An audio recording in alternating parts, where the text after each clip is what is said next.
городе проводятся разные мероприятия по исламскому просвещению, по линии отдела просвещения по давату. И там приходится тратить какие-то средства на покупки подарков школьникам, преподавателям, на какие-то вот мероприятия приходится тратить какие-то деньги. Поэтому на эти цели потратить деньги, которые вы бросаете, эти ящики для мечети, я не могу. Потому что для мечети просто отданы деньги. А также деньги, которые фонд Ислам дает, тоже я не могу туда потратить. Потому что эти деньги фонда, которые будут потрачены на неимущих, нуждающихся людей.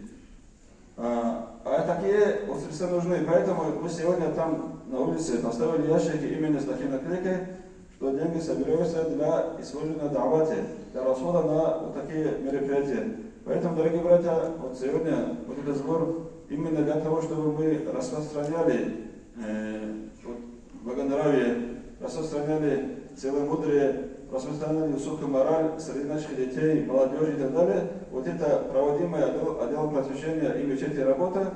Для этой цели мы сегодня собираем вот эти средства. Пусть Аллах Та'ала поможет участвовать каждому в этом богоугодном деле, который после нас тоже остается его награда до тех пор, пока вот это все благо работает на этом свете. Это одно. Второе, вот в начале, несколько джуматов назад я объявлял, что мы будем проводить лекции, уроки, имеется в виду, на национальных языках. И вот это все, иншаллах, мы начинаем со следующей недели. Уроки будут, ко мне обратились с таким предложением, с просьбой представители кумыкского народа и представители аварского народа. Даргинцы, лаксы, лезгины и шуды обратились.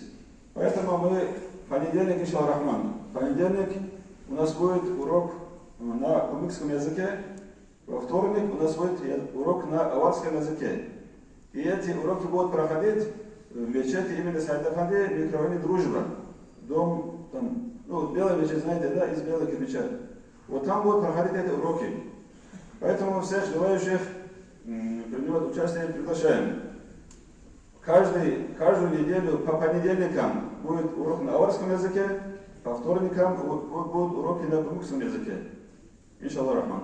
Если будут потребности и на других языках, на даргимской, на других тоже делаем, иншаллах рахман. После ночного намаза. Сразу после ночного намаза, иншаллах рахман. Туда будут приглашены разные алими.